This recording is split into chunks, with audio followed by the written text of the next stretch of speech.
Hello friends, myself Kamaljeet Singh Sodhi. जैसे कि अभी आपने बैनर पे देखा, ये ऑफिस है मैनेजर कम केमिस्ट भद्रवाह डोडा का। जैसे कि आप सब लोग जानते हैं कि हम इन दिनों अपने ही घरों में बैठे हैं, अपने ही परिवार के साथ हैं। तो हमने ये सोचा कि हम, क्योंकि इस समय ट्रेनिंग प्रोग्राम्स नहीं करवा सकते, फील्ड में नहीं जा सकते, इकट्ठा कोई क्राउड नहीं कर सकते, तो हम आप तक पहुंचने के लिए हमने जो माध्यम चुना वो है एक यूट्यूब चैनल का। तो मैनेजर कम केमिस्ट भद्रवाह के नाम से हमने ये जो यूट्यूब चैनल जो है स्टार्ट किया है। मैं उम्मीद करता हूं कि इस चैनल के माध्यम से हम आप तक ये पहुंचाने की कोशिश करेंगे कि किस तरह हम अपने यहाँ पर जो सब्जियां और फ्रूट्स अवेलेबल हैं उसको किस तरह से हम लंबे समय तक रख सकते हैं और उससे क्या क्या प्रोडक्ट्स बना सकते हैं। उससे हम जैम्स बना सकते हैं, जेलीज बना सकते हैं, मार्मलेट, सॉसेज, चटनीज, इस तरह के तमाम तरह के प्रोडक्ट्स हम बना सकते हैं। तो आज इस संदर्भ में हमारा पहला जो वीडियो बनने जा रहा है वो मिक्स्ड फ्रूट जैम का है। मैं उम्मीद करता हूं कि आप ये घरों में ट्राई करेंगे और हमें कमेंट्स के जरिए, हमें अपने लाइक्स के जरिए और सब्सक्रिप्शन के जरिए हमारे इस YouTube चैनल स्टार्ट करने के मुहिम को जो है सफल बनाएंगे। तो इस संदर्भ में अब हम जो है सबसे पहले जो मिक्स्ड फ्रूट जैम बनाने के लिए जो कुछ स्टेप्स हैं, आसान तरीके हैं, आप आराम से घर में बना सकते हैं। तो हम कोशिश करेंगे स्टेप्स के जरिए आपको समझाएं, एक एक स्टेप के जरिए आपको ये क्लियर करें कि क्या स्टेप्स हैं, इसमें कौन कौन से इक्विपमेंट्स और मशीनरी की जरूरत है, किस तरह के रॉ मटेरियल की जरूरत है और किस तरह से हमने ये फाइनली अपना जो मिक्स्ड फ्रूट जैम है ये तैयार करना है लोकली अवेलेबल फ्रूट्स की मदद से। तो आइए आज हम अपने स्टेप्स को चेक करते हैं।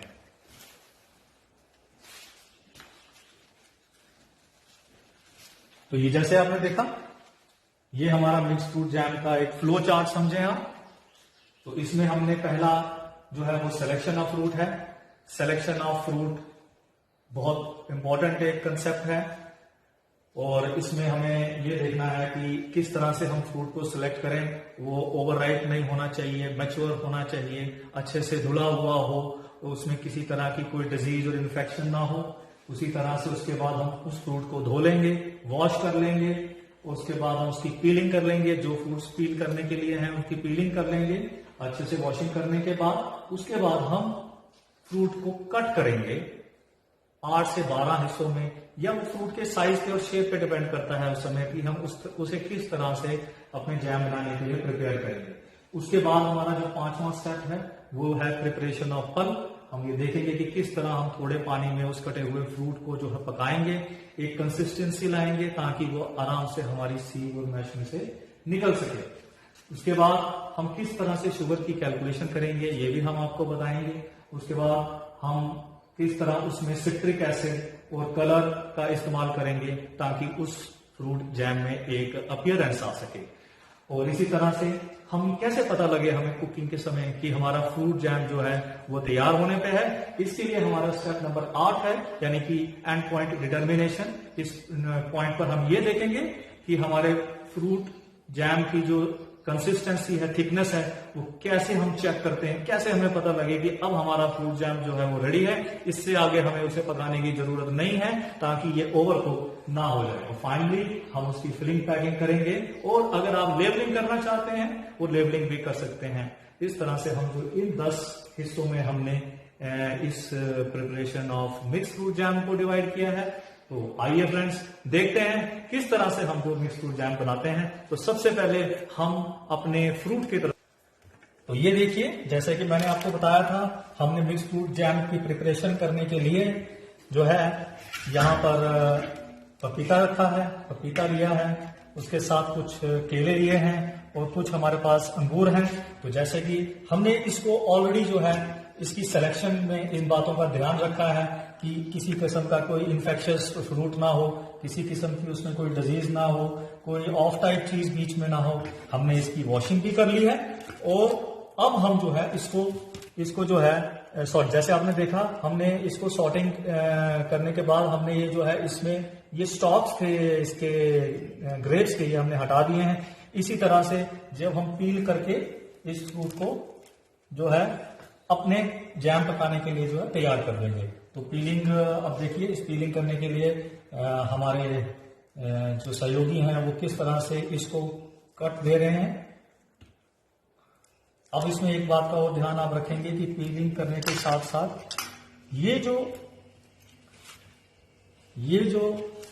आप ये देख रहे हैं, ये जो इनर थिन फिल्म है ये पपाया के फ्रूट के अंदर, ये हमें इसकी जरूरत नहीं है। ये हमारा ऑफ टाइप फ्लेवर डेवलप करेगा papaya jam, mix fruit jam बनाने में। तो हम इस फिल्म को भी बीच से निकाल देंगे। तो आप देखिए किस तरह से पहले ये पीलिंग कर रहे हैं।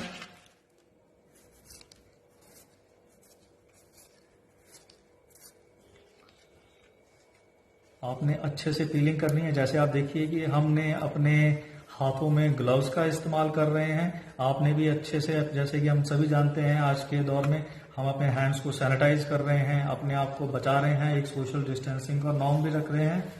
तो उसी तरह से आप ध्यान में रखते हुए इस पपीते की पीलिंग कर रहे हैं। अच्छे से आप पीलिंग कीजिए और किसी तरह का कोई छिलका इसमें जो है ना रह जाए, इस तरह से पीलिंग कीजिए। आपकी जो इक्विपमेंट्स हैं, जो चाकू है, नाइफ है, पीलर है, वो अच्छे से तेज होने चाहिए।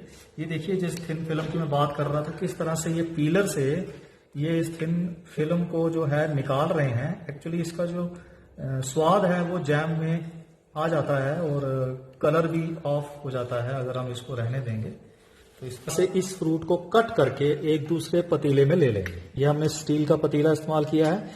आपको कभी भी जैम बनाना है, जैम के साथ फ्रूट्स और वेजिटेबल्स को डील करना है, तो आप कोशिश करें कि स्टेनलेस स्टील के मर्तबानों का ही इस्तेमाल करें। तो ये हम जो है स्टेनलेस स्टील के पतीले में पपाया की कटिंग कर रहे हैं। छोटे छोटे पीसेस आपने करने हैं इसके, चाकू की मदद से।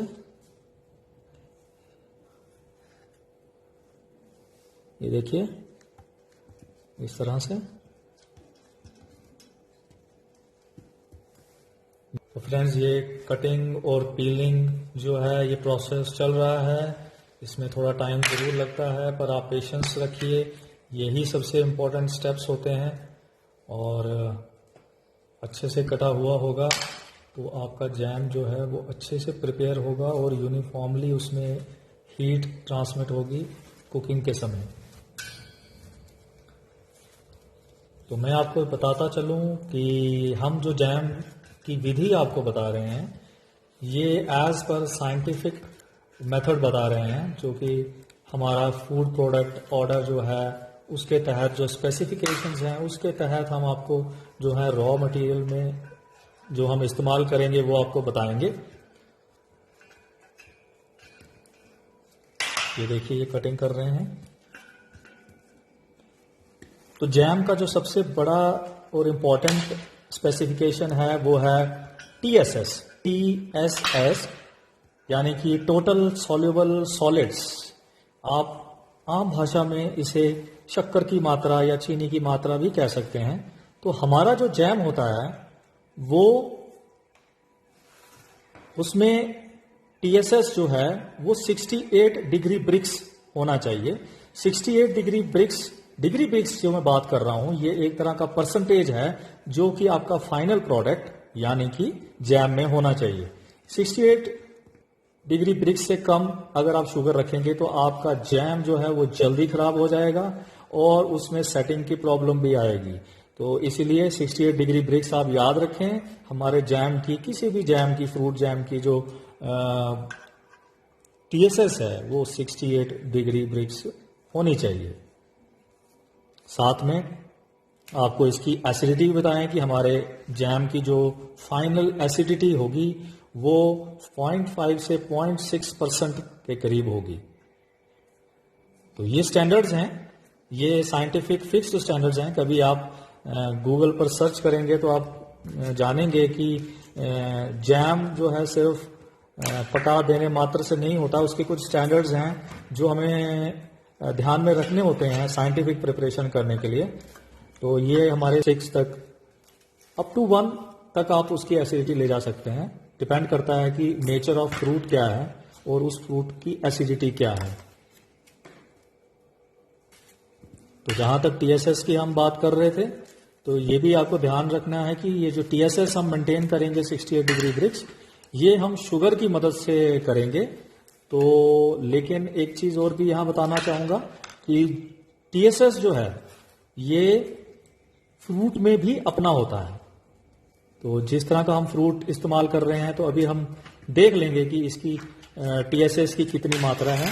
तो जितनी मात्रा में टीएसएस फ्रूट में होगा, हम उतनी शुगर की क्वांटिटी एक्चुअल रिक्वायरमेंट जो हमारी शुगर की है उसमें से माइनस कर देंगे। तो अभी आप देखते रहिए, ये कुछ बातें मैंने चंद आपको साइंटिफिक बताई जिससे कि आपको क्लियर हो जाए कि हम आगे वाले आने वाले स्टेप्स में क्या करने वाले हैं। देखिए किस तरह से ये केले को भी जो है कटिंग कर रहे हैं।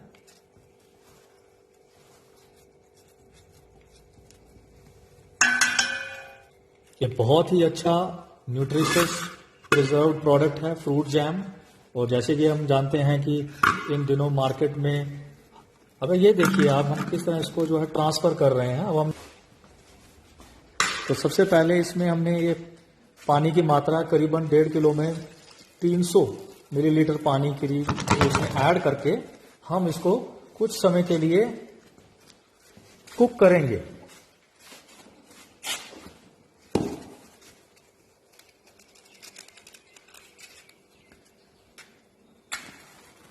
ये हमने कुक करने के लिए जो है गैस ऑन कर ली। अब ये फ्रूट को कुक करने का जो मकसद है वो है कि इसके जो हमने पीसेस किए हैं उसको हमने एक पल्प की शेप देनी है, ये गुद्दे की शेप देनी है। तो ये बिना हीटिंग के संभव नहीं है। तो हम इस स्टेप में इस गुद्दे को तैयार करेंगे। और आप देखिए, इसको एक चीज का आपने ध्यान रखना है, आपने इसमें पानी ऐड किया और आपने इसको साथ साथ में हिलाते रहना है ताकि कहीं से जलने का वो ना बन सके। तो कोशिश कीजिए आपकी आप वहीं उस अपने गैस स्टोव के पास ही रहें। तो ये अभी कुछ इसमें समय लगेगा। ये देखिए, आप देख सकते हैं कि जो सॉफ्ट फ्रूट होगा, ये सॉफ्ट फ्रूट है हमारा केला, तो ये आसानी से मैश हो गया है। तो लेकिन हमें थोड़ा सा पपीते को कुक करने में और इसका पल्प बनाने में थोड़ी जो है दिक्कत आती है, क्योंकि ये थोड़ा सख्त भी रहता है। तो ये भी लेकिन एक ध्यान रखें, आप ऐसा ना करें कि इसको ओवर राइप जो है ज़्यादा पका हुआ पपीता ले लें, ऐसा भी ना करें। हमें राइप पका हुआ पपीता जो है वो इस्तेमाल करना है। और इसको आप कॉन्टिन्यूसली स्टिर करते रहें किसी कड़छी या लैडल की मदद से।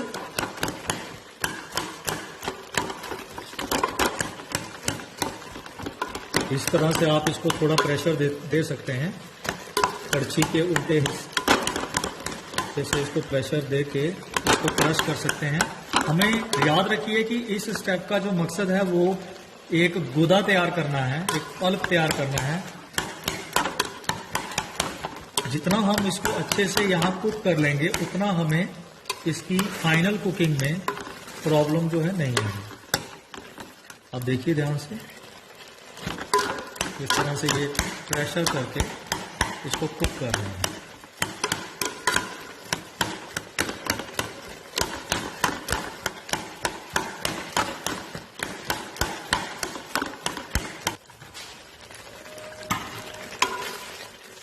तो देखिए, आप तो देख सकते हैं कि ऑलमोस्ट जो है हमारा ये जो है रेडी है।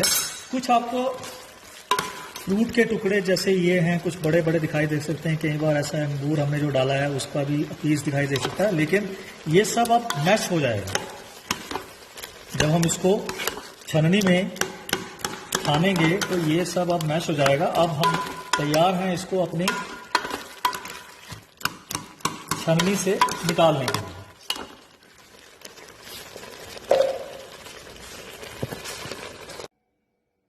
तो फ्रेंड्स, अभी आपको हम कुछ मिक्स फ्रूट जैम की कैलकुलेशंस बताएंगे। जैसे कि आप देख रहे हो यहाँ पर हमने लिखा है TSS 68 डिग्री पिक्स, जो इस जैम को हमने देना है कुकिंग के बाद। और जहां तक शुगर की बात है, आप देखिए एक छोटी सी कैलकुलेशन है जो हमने यहाँ लिखी है।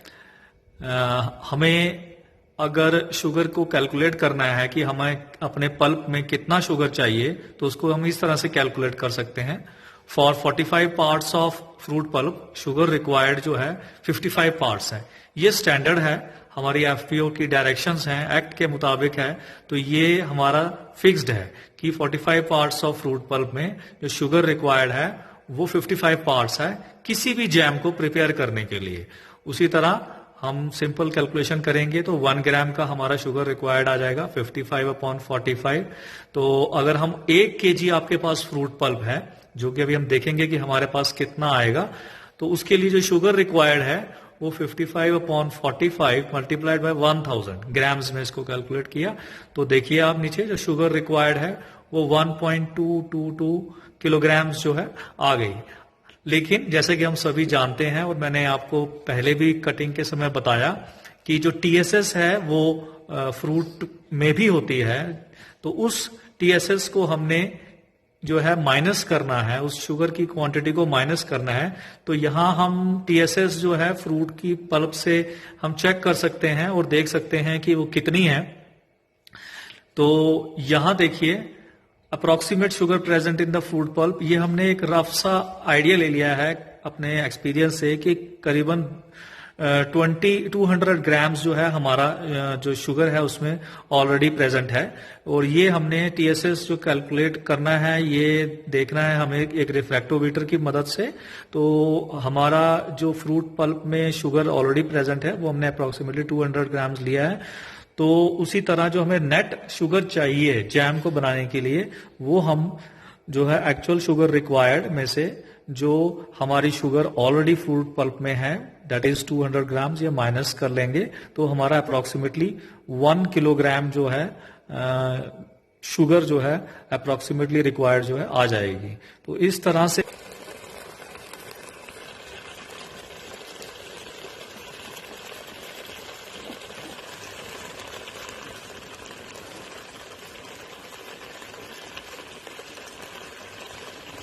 ये अब हम अपनी छन्नी से निकालेंगे।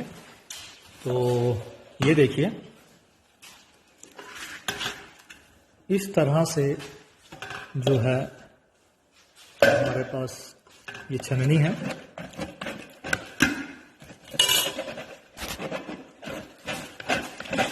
घरों में भी अक्सर स्टील की छन्नी जो है वो होती है।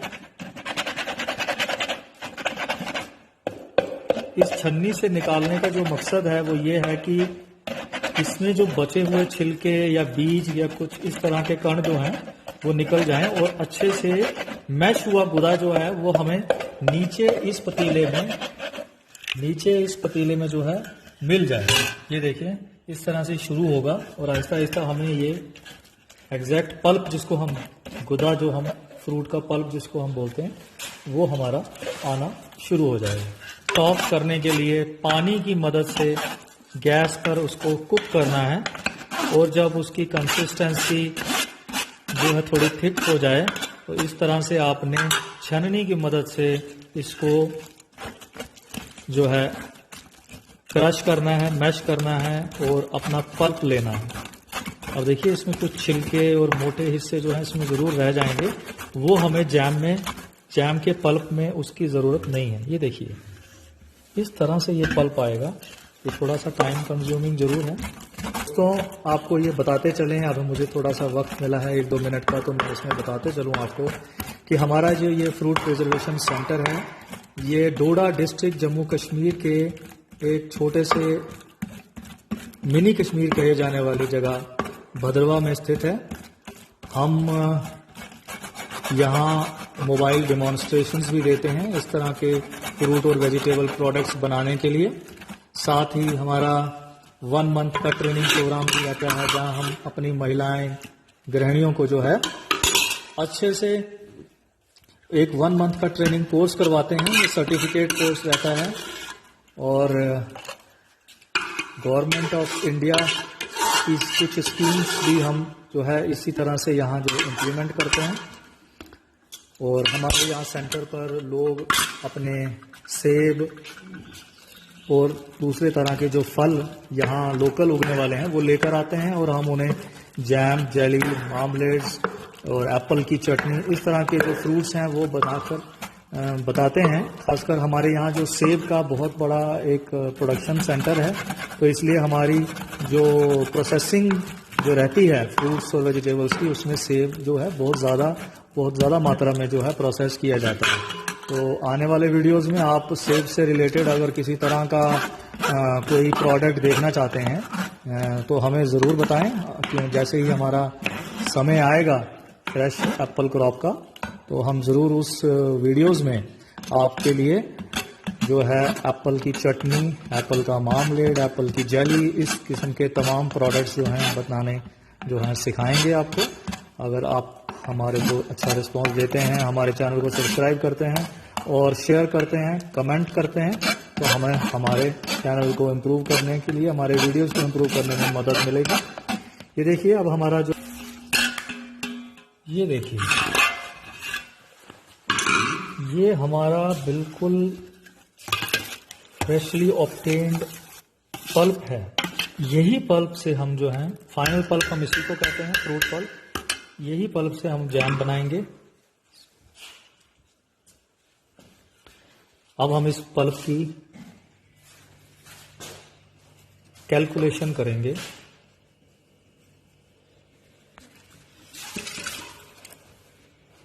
पल्प को नाप लेंगे, जैसे कि मैंने आपको बताया हमारे एक्ट के मुताबिक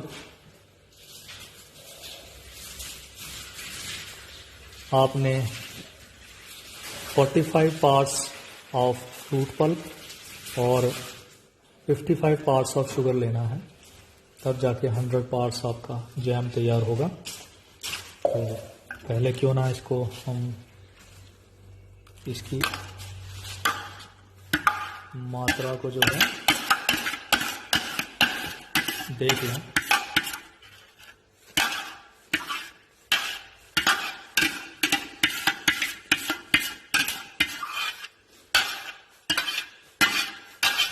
तो चलिए फ्रेंड्स, इसको हम अपने पल्प को दोबारा से मेजर करने चलते हैं अपने वेइंग स्केल पर। इलेक्ट्रॉनिक वेइंग स्केल है हमारे पास यहाँ।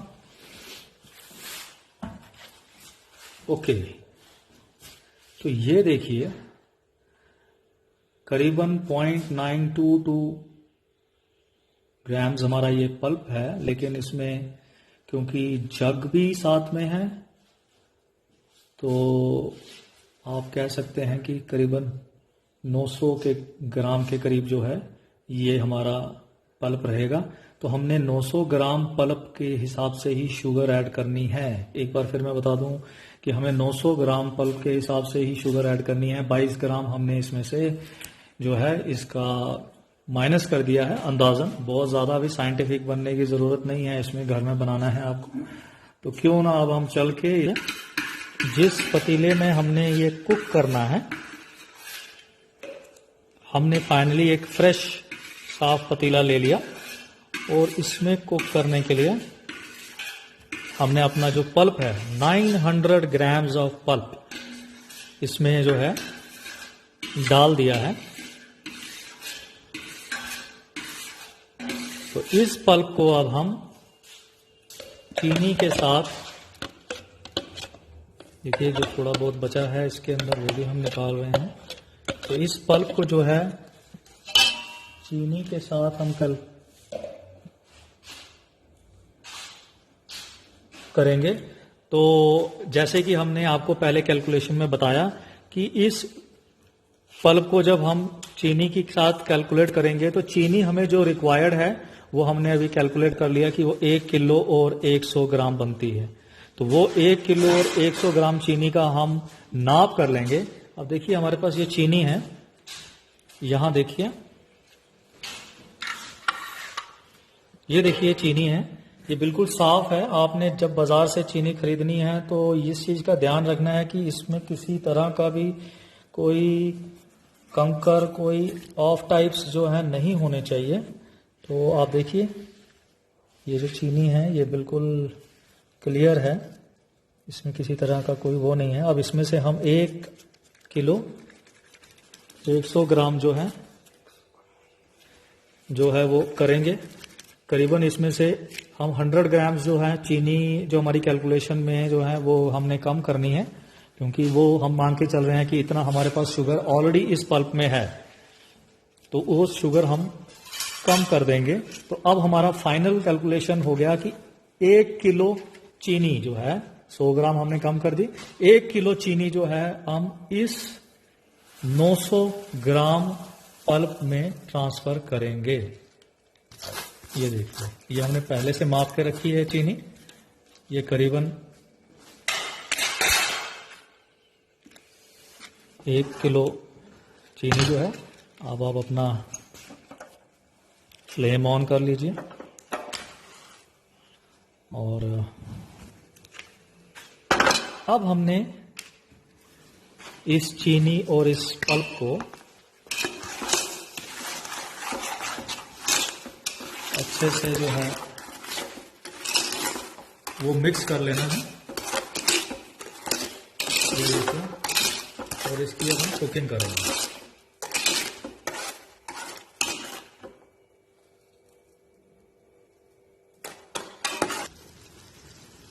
तो फ्रेंड्स ये देखिए, आप देखिए हमारा जो पल्प जो है शुगर का मिक्सचर वो बॉयल पर आ गया है और इस तरह से उसका कलर जो है वो डेवलप हो गया है। थोड़ा सा इसमें फ्रॉथ आएगा, इसकी कोई प्रॉब्लम नहीं है। तो अब हम इसमें जो है साइट्रिक एसिड ऐड करेंगे, जिसका मकसद एसिडिटी मेंटेन करना भी है और साथ में एक कसा हुआ स्वाद जो है वो जैम को टार्टनेस प्रदान करता है। तो ये हमारा देखिए, ये साइट्रिक एसिड है, ये साइट्रिक एसिड है। तो इसको हम डालेंगे करीबन 5 ग्राम साइट्रिक एसिड जो है, 1 टेबल स्पून साइट्रिक एसिड जो है इसमें हमने डाल दिया। ये बॉइलिंग पे डालना है। आपने एक चीज का ध्यान रखना है कि जब आपका मिक्सचर जो है वो बॉयल पे आ जाए तब आपने 5 ग्राम साइट्रिक एसिड इसमें ऐड करना है और अपने मिक्सचर को कॉन्स्टेंटली हिलाते रहना है। तो फ्रेंड्स, हम ऑलमोस्ट कंप्लीशन पर हैं, तो मुझे तो महक अच्छी आना शुरू हो गई है। उम्मीद है कि आपको देखने में अच्छा लग रहा होगा। तो अब ऐसा है इसमें कि अब हमारा जो नेक्स्ट स्टेप है, जैसे कि हम स्टेप नंबर 8 में हम जा रहे हैं एंड पॉइंट डिटर्मिनेशन, यानी कि हम कैसे पता करें कि हमारा जैम तैयार हो गया है। क्योंकि जैम की कंसिस्टेंसी एक बहुत इंपॉर्टेंट चीज है, उसकी सेटिंग बहुत इंपॉर्टेंट चीज है, और जैम क्योंकि हम लंबे समय तक रखते हैं तो इसलिए हमें यह ध्यान रखना है कि इसकी एंड पॉइंट का डिटर्मिनेशन, एंड पॉइंट का जानना कि जैम तैयार है, उसे किस तरह से हम जानें, तो ये हम देखेंगे। लेकिन उससे पहले अगर आप अपने जैम को थोड़ा सा कलर देना चाहते हो, रंग देना चाहते हो, तो उसका एक छोटा सा डिमॉन्स्ट्रेशन हम आपको देंगे। ये देखिए, हमारे पास ये कलर है, ये फूड कलर है, ये फूड कलर है, ये फूड कलर है, ये हमारे बुश का फूड कलर है, और ये रास्पबेरी रेड कलर है। आपने देखा, ये फ्रूट कलर है, ये मार्केट में अवेलेबल रहता है। तो ये नेचुरल फूड कलर्स भी आजकल आ रहे हैं, ये आर्टिफिशियल फूड कलर हैं। तो ये कलरिंग एजेंट जो है, इसको एक कलर देने के लिए, अपीयरेंस देने के लिए जैम की, ये हम इसमें ऐड करते हैं। तो हम करीबन 1 ग्राम जो है ये कलर इसमें हम जो है ऐड कर देंगे। जब ये ऐड करने के तरीका जो है वो सिंपल है। आप एक गिलास में थोड़ा सा पानी लीजिए और उसमें 1 ग्राम कलर ऐड कर दीजिए, उसको अच्छे से हिलाकर मिला लीजिए, और जब वो तैयार हो जाए तो आप पूरे मिक्सचर के ऊपर, बराबर पूरे मिक्सचर के ऊपर जो है मात्रा में इसको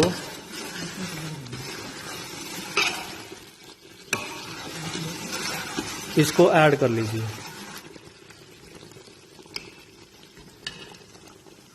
ये हमने देखिए बराबर पूरे साथ साथ में हिला लिया। ये देखिए थोड़े से पानी में 1 ग्राम रास्पबेरी रेड कलर हमने ऐड किया इसमें।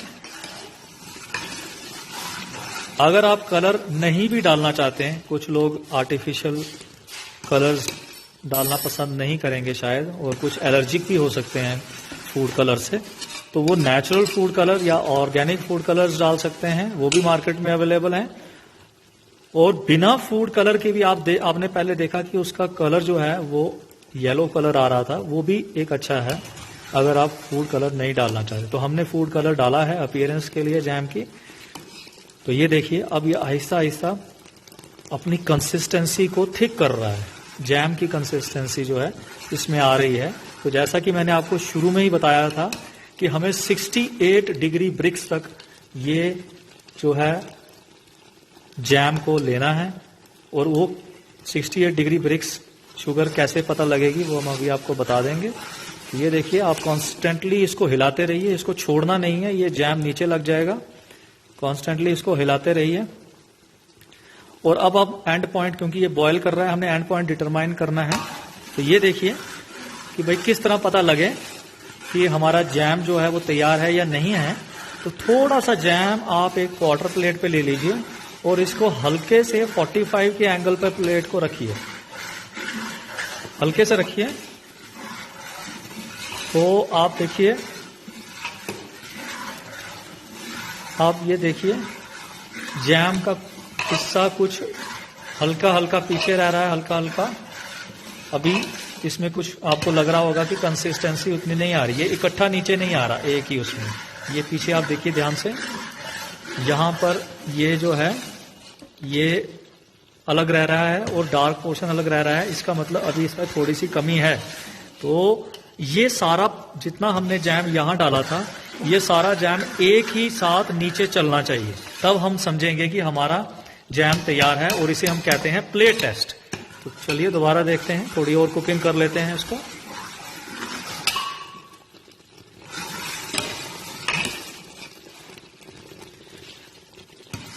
तो आप अपने कड़छी या लैडल से भी इसको चेक कर सकते हैं, समय समय पर आप उठाइए और देखिए।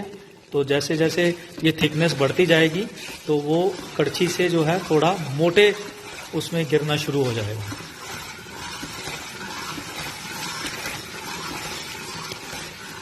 छोटे मोटे टुकड़े इसमें गिरेंगे। तो जैसे मैंने अभी आपको बताया कि प्लेट टेस्ट में जो जैम आपने लिया वो एक ही धार में नीचे आना चाहिए इकट्ठा। एक और तरीका, ये हमने आपको घर में इस्तेमाल होने वाले तरीके के बारे में बताया कि किस तरह आप चेक कर सकते हैं। हम यहाँ सेंटर पर रिफ्रैक्टोमीटर की मदद से चेक करते हैं। ये आप देखिए, ये एक रिफ्रैक्टोमीटर है। ये हमारे टेक्नीशियन जो हैं इसका साफ कर रहे हैं प्लीज। ये रिफ्रैक्टोमीटर है। ये रिफ्रैक्टोमीटर का काम TSS चेक करना ही है। ये छोटा सा एक डिवाइस है। तो आपने जो है अगर इसको प्रोफेशनली चेक करना हो तो आपने थोड़ा सा जैम जो है इसको लेकर इस जगह अच्छे से फैला देना है और ऊपर से इसको बंद कर देना है। और इसका आईपीस रहता है, ये आईपीस रहता है। इसके आंख के जरिए लगाओ ना, आंख के जरिए आप जो है ये रोशनी में देख सकते हैं। तो इसमें मार्किंग्स रहती हैं। तो जब आप 68 डिग्री ब्रिक्स के आसपास पहुंच जाएं तो आप समझिए जो आपका जैम जो है तैयार है। तो चलिए दोबारा अपने कुकिंग यूटेंसिल में चलते हैं, देखते हैं यहाँ क्या पोजीशन है। तो देखिए ये ऑलमोस्ट थिक होता आ गया। तो जैसा कि हमारे टेक्नीशियन बता रहे हैं कि हम ऑलमोस्ट रेडी हैं। तो ये देखिए, हम प्ले टेस्ट एक बार और कर रहे हैं। अब देखिए इस जैम की पोजीशन, ये जो पहले वाला डाला था यहां देखिए, और ये वाला देखिए ये कैसे इकट्ठा आ रहा है। ऑलमोस्ट रेडी है, 1-2 मिनट की कुकिंग की जरूरत और है, तो वो हम कर रहे हैं। तो ये आपका तरीका है इसका एंड पॉइंट जानने का कि हमारा जैम तैयार है। तो जो हमारा तरीका है वो हमने आपको बताया, अभी हम उससे भी चेक कर लेंगे कि हमारा जैम तैयार है। तो जैसे कि हमारे टेक्नीशियन ने हमें बताया रिफ्रैक्टोमीटर की मदद से कि हम ऑलमोस्ट रेडी हैं, ये हमारा जैम जो है तैयार है। देखिए आप इसकी फाइनल थोड़ा सा ये देखिए, ये बिल्कुल रेडी है। अब हम इसकी नेक्स्ट स्टेप, जैसे कि मैंने आपका स्टेप नंबर 9 आपको बोर्ड पर बताया, अब हम इसकी फिलिंग करेंगे। तो ये बड़ा ध्यान से देखने वाला स्टेप है कि फिलिंग कैसे की जाती है। आप कोशिश कीजिए कि जैम को जैम जार, शीशे के जैम जार में जो है फिल करें। अक्सर हम देखते हैं कि जैम को काफी समय तक रखना होता है, तो इसकी फिलिंग कोशिश करें कि शीशे के जैम जार में ही करें। तो जैम को इस तरह से आप जो है जैम जार में डालेंगे, थोड़ा सा जैम इसमें डालकर उसके बाद अच्छे से उस जैम को इस तरह से पूरे जैम जार के अंदर जो है लगाएंगे। इसका मकसद ये रहता है क्योंकि इस वक्त आपके जैम की जो टेम्परेचर है वो बहुत हाई है, करीबन 102 से 105 डिग्री के आसपास। तो ये शीशे का गिलास या शीशे का जार जो है टूट ना जाए, इसलिए हमने वो रोल किया। अब देखिए इसको हम फिल कर देंगे टॉप तक। ये देखिए, आप देखिए कितना ब्यूटीफुल इसका कलर आ गया है, और इसको बिल्कुल ब्रिम तक भरना है, बिल्कुल ब्रिम तक भरा आपने, और इसको अपने साइड पर रख देना है। तो ये हमारा जैम जो है ये ऑलमोस्ट रेडी है, ये देखिए। लेकिन आपने एक चीज का ध्यान रखना है कि इसका जो ये ढक्कन है, ये ढक्कन अभी इसको नहीं लगाना है, ये ढक्कन अभी इसको नहीं लगाना है। इसको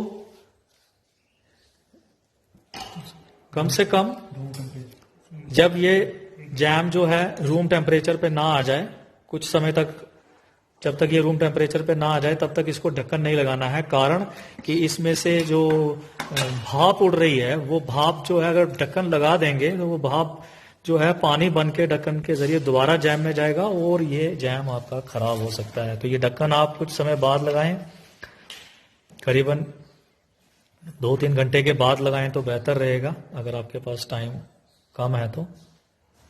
इस तरह से जैम जो आपका जो है रेडी है। तो अब हमारा फाइनल स्टेप, जैसे कि हमारे आप देखिए हमारे टेक्नीशियन इसको कर रहे हैं। फाइनल स्टेप में हम इसको जैम जार को अच्छे से क्लीन कर लेंगे, इसकी बॉडी को।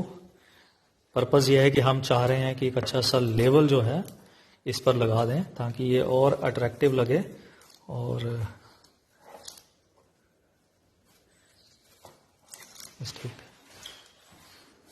तो और अट्रैक्टिव लगे। तो इस तरह से ये लेवल हमने पहले से तैयार किया है। ये देखिए हमारा ये लेवल है, department of horticulture Doda Bhaderwah mix fruit jam, हमारा FSSAI नंबर है। तो इस तरह से ये लेवल हम इस जैम जार के ऊपर लगाएंगे। तो इस तरह से आप अपने घर में आसानी से ये जैम तैयार कर सकते हैं। जैसा कि मैं देख पा रहा हूं कि हमें ये जैम बनाने में करीबन 1 घंटा लगा। तो वीडियो छोटा रहेगा लेकिन हमारा फाइनल टाइम जो है करीबन 1 घंटे का रहेगा, right from washing to filling तक बता रहा हूं मैं। तो इस तरह से देखिए इन्होंने ये फाइनली लेवल कर दिया है। And see we are ready, we are not closing the lid. मैंने आपको रीजन बता दिया। तो ये हमारा, तो फ्रेंड्स आपने देखा आज हमने फ्रूट प्रिजर्वेशन सेंटर भदरवा में जैम बनाने की विधि सीखी। मैं उम्मीद करता हूं कि आपको ये वीडियो जरूर मददगार साबित होगा, और आने वाले वीडियोस के लिए हमें इनकरेज कीजिए, सब्सक्राइब कीजिए और कमेंट बॉक्स में कमेंट्स छोड़िए। हम अपने सभी साथी टेक्नीशियंस का शुक्रिया अदा करते हैं और आपके विचारों का और कमेंट्स का इंतजार करेंगे। धन्यवाद।